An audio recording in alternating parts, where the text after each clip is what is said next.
Now, Israel's fight with Hamas is just the latest chapter in a much bigger struggle, one that goes back decades. World leaders have tried over and over to end the conflict and find a two-state solution between Israel and the Palestinians.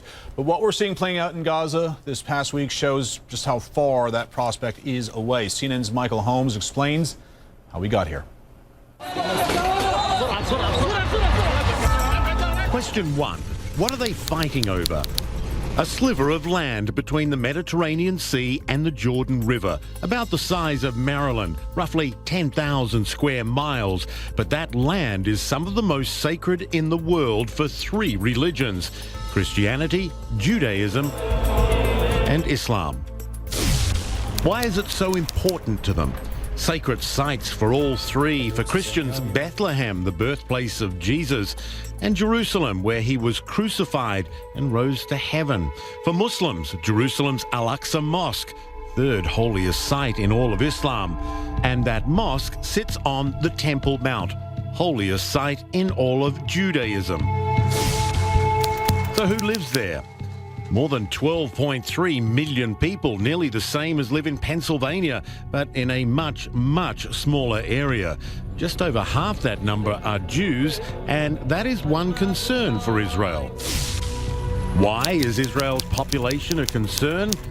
Well, if birth rates stay the same and the area isn't split into two states, someday Palestinians will outnumber Jews.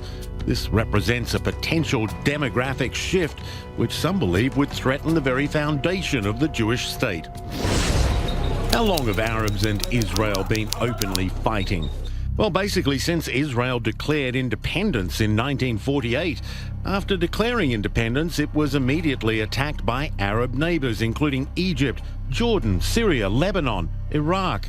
Israel fought them again in 1967 and 1973.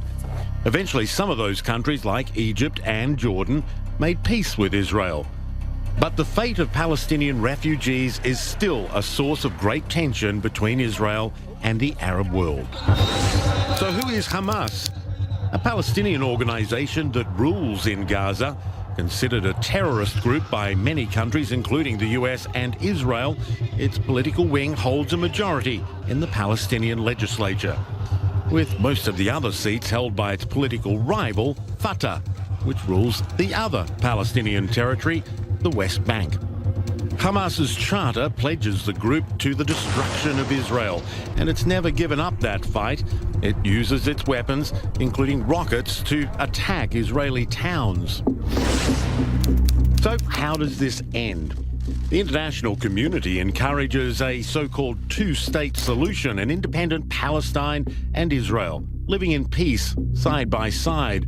But the two sides can't even agree on the borders, to say nothing of the other issues, such as whether Palestine should have a military, or Israel's controversial blockade of Gaza, or what happens to those Jewish settlements on the West Bank, an area which holds increasingly precious water resources. Right now, they seem stuck as uneasy neighbours with an uncertain future.